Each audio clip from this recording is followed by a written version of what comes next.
Continuamos en Tribuna TV, ahora nos encontramos aquí en la Universidad Regiomontana para dialogar con el consejero del Instituto Federal Electoral, Marco Antonio Baños Martínez. Gracias por atendernos. Gregorio, muchas gracias por la invitación y estamos aquí a la orden. Bueno, pues el día de hoy, en un domingo muy importante, domingo 7 de julio, el proceso electoral que se vive en 14 estados de la República Mexicana y adicionalmente el proceso extraordinario allá en Ciudad Obregón, Sonora. Pues sabemos que ustedes han venido realizando una serie de preparativos para tener una buena jornada electoral hoy domingo.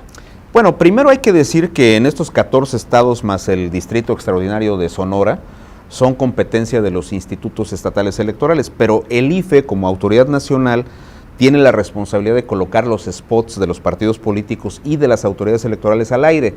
Algunos procedimientos para revisar si los spots contienen mensajes denigratorios o no han sido resueltos también por el Instituto Federal Electoral. También otras cuestiones donde el IFE trabaja en las elecciones locales es, por ejemplo, la aportación del padrón electoral, que es un instrumento de carácter nacional y que se presta por la vía de un convenio a los institutos estatales electorales. Así que el IFE prácticamente colabora con los institutos solo en la parte operativa de los instrumentos que se requieren para la elección. Lo demás es responsabilidad de las autoridades electorales locales. Se han dado pues algunos incidentes, ¿no?, de violencia, el asesinato de un candidato a una alcaldía allá en el estado de Durango hace unos cuantos días, el atentado que sufrió una candidata a diputada local en el estado de Oaxaca. En fin, vemos que pues en estas últimas semanas se ha vivido una efervescencia electoral y adicionalmente algunos incidentes que atentan contra la vida de quienes aspiran a cargos de elección popular. Es un tema muy lamentable. Ha habido asesinatos, incluso hubo un secuestro de unas horas de un candidato también en Boca del Río, y creo que es un tema que ha estado presente en las elecciones locales, lamentablemente. Incluso en la última elección de gobernador en Tamaulipas hay que recordar que asesinaron una semana antes de la jornada electoral al candidato a la gubernatura de un partido político. Creo que es muy lamentable. Ojalá que las autoridades competentes tengan los operativos necesarios para garantizar que la jornada electoral se va a desarrollar en un clima de paz, de tranquilidad. Nunca hemos tenido, Gregorio, al ejército patrullando durante la jornada electoral las calles del país, y espero que en estos 14 estados y en el distrito 17 de Sonora no exista la necesidad de que ocurra esto, pero si llegara a haber algún problema, los operativos de las autoridades deben funcionar de tal manera que los ciudadanos puedan votar en paz, las casillas funcionen, los candidatos estén tranquilos en sus casas de campaña. Pues sabemos que cada proceso electoral es una experiencia, ¿no? Es una experiencia distinta. ¿Cuál será el sello distintivo de lo que se ha vivido en este domingo 7 de julio? Hago la aclaración que estamos platicando con el consejero del IFE 3 días antes de que se realicen estos procesos. Estamos grabando esta conversación, pero bueno, ¿qué es lo que se esperaría pues para los comicios, el ejercicio electoral de este domingo? Espero que primero haya una participación ciudadana más nutrida. Hay elecciones que están cerradas. Vamos a ver cómo se comporta, por ejemplo, el esquema de la alternancia. Baja California, que es un estado emblemático porque el Partido Acción Nacional ganó por primera vez una gubernatura en el estado de Baja California, ahora tiene una competencia muy cerrada. Años, ¿no? Hace 20 años exactamente, pero ahora tiene una competencia muy cerrada con el candidato también del PRI. Las encuestas, tú lo sabes, han colocado unas 2 o 3 puntos arriba a un candidato y otras al otro candidato. Creo que ahí será muy importante el voto de las personas que todavía se han mantenido como indecisos en las encuestas correspondientes. Eso me parece que será un buen punto. Y otra cuestión que es relevante es que de nueva cuenta los ciudadanos mexicanos, que más o menos son el 30% del padrón nacional en estos 14 estados, demuestren que los mexicanos seguimos renovando nuestras instituciones públicas que se deben a las elecciones a través del voto y no a través de esquemas de violencia. Yo creo que esa parte debe ser fundamental, así que yo aspiro a una votación nutrida en estas elecciones locales. Pues ojalá, finalmente lo que se requiere es más participación, menos descalificación, como que también ha sido un sello distintivo de los ejercicios electorales en años recientes, de tener cada vez mayor guerra sucia. Digo, a la medida que avanzan todas estas herramientas, ¿no?, la tecnología, las redes sociales, pues se hace una gran cantidad de campaña en contra muchas veces de las propuestas, ¿no? Como que dejamos de conocer propuestas y nos enteramos de muchos asuntos que poco abonan, digamos, a una vida democrática. Ese es un tema toral de las elecciones. Creo que paulatinamente los mensajes de la propaganda negra que circularon mucho por ejemplo, en la contienda a la presidencia municipal de Puebla o de la gubernatura de Baja California, deben irse superando para que aparezcan paulatinamente más en la pantalla de los spots las propuestas que los candidatos están formulando para que los ciudadanos puedan evaluar por qué oferta política deben de votar, pero son temas que se tendrán que discutir en la nueva reforma electoral. Ojalá que en ese punto, sin socavar la libertad de expresión, logremos disminuir los temas de la propaganda denigratoria. Vamos a los temas de organización, ¿no?, del Instituto Federal Electoral. Esa propuesta de tener un solo organismo electoral a nivel nacional, es decir, la eventual desaparición de los institutos electorales de los estados y de las comisiones municipales electorales, ¿no?, para que sea un solo órgano el que regule el proceso electoral. ¿Cómo lo ven ustedes hacia el seno del Instituto Federal? Nosotros tenemos visiones distintas, cada consejero ha planteado sus puntos de vista. En lo personal, yo creo que un Instituto Nacional Electoral debe ser producto de un diagnóstico muy cuidadoso que nos diga cómo están las geografías electorales a nivel nacional, si ya se concretó la sincronía de los calendarios electorales, porque imagínate un Instituto Nacional Electoral que tenga elecciones federales este año, el siguiente para 5 estados y luego el que sigue para otros 16. Primero hay que resolver algunas cuestiones operativas, hacer los calendarios únicos para que el mismo día estén todas las elecciones y no tengas una autoridad con elecciones permanentes. Creo también que hay que revisar con mucho cuidado ya aspectos de modificaciones constitucionales a nivel federal, locales, ver qué va a pasar, por ejemplo, con los 15,000 personas que están en los institutos y los tribunales locales. Hay que ver también cómo se van a abrogar y se van a modificar constituciones y códigos electorales locales. No es un tema que se resuelva. Yo no estoy en contra del Instituto Nacional Electoral, pero también creo que esto debe ser producto de un diagnóstico que nos ponga en blanco y negro las ventajas y las desventajas. Sí se pueden llevar cuestiones de legitimidad, de mejor operación en orden, en aspectos técnicos de la elección, pero también creo que hay que hacer una valoración exacta de cómo han venido trabajando los institutos estatales electorales. Bien, ¿esto cuánto tiempo tomaría? Porque pues ciertamente se habla de este gran proyecto, ¿no? Mira, un proceso extraordinario de sesiones no creo. Decir que el Instituto Nacional Electoral podría estar funcionando en el año de 2014 me parece aventurado.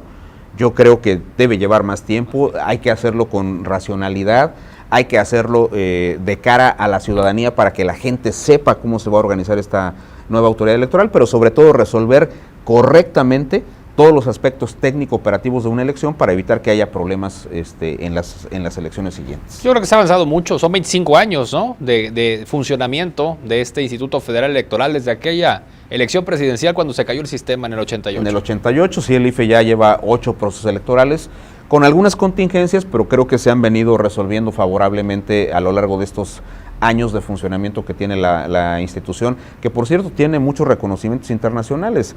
Si tú revisas, Gregorio, es mucho más amplio el prestigio del IFE a nivel internacional que el que a veces tenemos a nivel nacional, porque hay muchas cuestiones que están metidas en el corazón de los políticos, los gastos de fiscalización, las multas, que si les bajaste un spot, que si una regla no les gustó cómo se aplicó, pero finalmente las autoridades electorales tienen que cumplir su papel como árbitros de la contienda electoral. Tienen todavía pues un asiento por cubrir, ¿no?, como integrantes de este Instituto Federal Electoral. Me refiero al espacio que tuvo en su momento el consejero Sergio García Ramírez. A finales de febrero, don Sergio se retiró del Instituto Federal Electoral y la Cámara de Diputados convocó a un procedimiento del cual debería de salir el consejero faltante. Ha habido algunos atorones en el procedimiento, hicieron la convocatoria, las entrevistas, y hay 5 finalistas. No han logrado construir los consensos. No es un buen punto para el IFE, porque finalmente este tipo de decisiones terminan por manchar el buen funcionamiento del Instituto Federal Electoral. Es responsabilidad de los legisladores en la Cámara de Diputados designar a este consejero, y hay en medio 2 sentencias del Tribunal Electoral que han mandatado que los diputados se reúnan para designar al consejero. Ya dijeron que lo harán a mediados de julio de este mismo mes, es decir, estamos a una semana de que empiece el periodo extraordinario de sesiones, y esperemos que lo puedan resolver. No es pertinente que falte un voto porque se pueden presentar algunos empates en temas difíciles del Instituto Federal Electoral. El tema de las sanciones, ¿no?, a los partidos políticos era también otro de los asuntos pendientes que entiendo le dieron un poco más de largas, o lo postergaron, lo pospusieron para dejar que corriera este proceso electoral. Primero, habíamos acordado que los gastos de las campañas presidenciales serían revisados y acordados por el IFE en el mes de enero, a finales del mes de enero, 30 de enero. Después se difirió una semana, al 6 de febrero. Del 6 de febrero nos fuimos para vincularlo con diputados y senadores hasta el 2 de julio. Y ahora se ha abierto un periodo que espero no sea muy largo para que se concluya la revisión de los dictámenes. Vienen multas muy fuertes para los partidos políticos. En el caso, por ejemplo, de la coalición Movimiento Progresista, estamos hablando de 182 millones de pesos.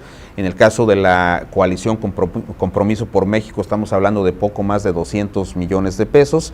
El PAN 5.6 millones y Nueva Alianza 2.5 millones de pesos aproximadamente. ¿Cuál va a ser el destino de esos recursos? Esos recursos, cuando se multen, si las multas quedan firmes en esos términos, se van a CONACYT.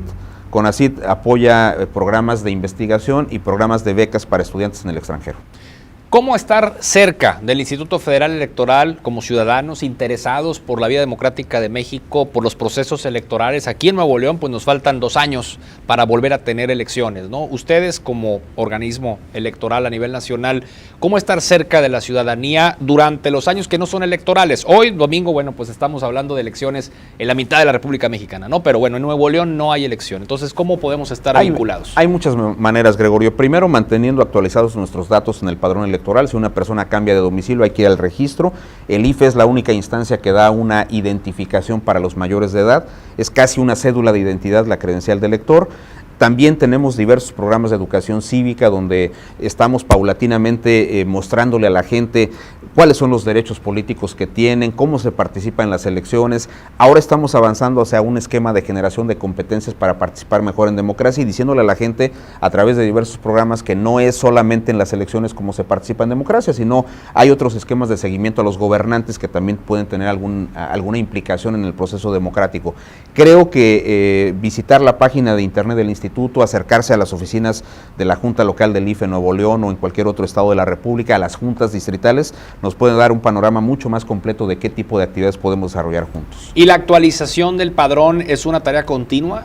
Permanente. Siempre tenemos los módulos abiertos, hay más de 900 módulos a lo largo y ancho del país para que la gente vaya y haga su trámite de actualización del padrón. Si se cambió de domicilio, si perdió la credencial, si se la robaron, pueden ir, es un trámite gratuito, es un plástico que tiene los datos de identificación esenciales de nosotros, tiene un costo aproximado de 10 pesos que son pagados a través del financiamiento público que el Estado mexicano le entrega al Instituto Federal Electoral. Al ciudadano no le cuesta absolutamente nada, salvo los 15 minutos que pierden el trámite para ir a tramitar la credencial. Y vamos, es lo más práctico, es decir, ahora con tantas tecnologías, ese mecanismo permanente de actualización del padrón, como lo hacen, ¿es lo mejor o podría haber mejores opciones? Bueno, lo que pasa es que tenemos un público muy grande, estamos hablando de más de 85 millones de personas y creo que en la medida que tengamos los módulos abiertos de manera permanente es como logramos captar los cambios de domicilio, las altas nuevas en el padrón. Hay muchos jóvenes que cumplen sus 18 años y tienen que ir a inscribirse inmediatamente al padrón electoral, por eso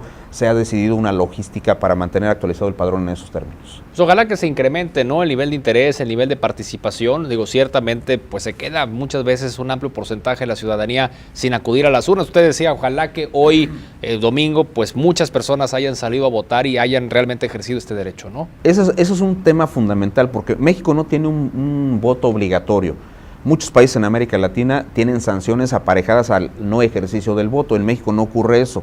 Así que, siendo una prerrogativa del ciudadano, creo que lo más deseable es que la gente vaya, se involucre y no deje que los demás tomen decisiones por uno, porque si tú no eliges a tu presidente municipal o no eliges a tu diputado, pues los demás lo eligen en la medida que van y votan por X o por Y persona. Mejor vayamos todos y seamos partícipes de una decisión colectiva que nos afecta a todos. ¿Con qué nos quedamos en esta noche de domingo? Nos quedamos con la idea de que en México las elecciones siguen siendo un mecanismo válido, legítimo, para renovar las gubernaturas, las presidencias municipales, los congresos locales. Y espero que el clima de violencia pues no haya imperado en esta jornada electoral. Pues muchas gracias, le aprecio mucho a Marco Antonio Baños Martínez, quien es consejero del Instituto Federal Electoral, que nos haya pues explicado y que nos haya puesto en contexto, ¿no?, en un día, sabemos, muy importante para la vida democrática de nuestro país. Gregorio, muchas gracias. Muy amable, pues muchas gracias. Continuamos, ya despedimos Tribuna TV en este domingo 7 de julio. Gracias por su compañía, muy buenas noches.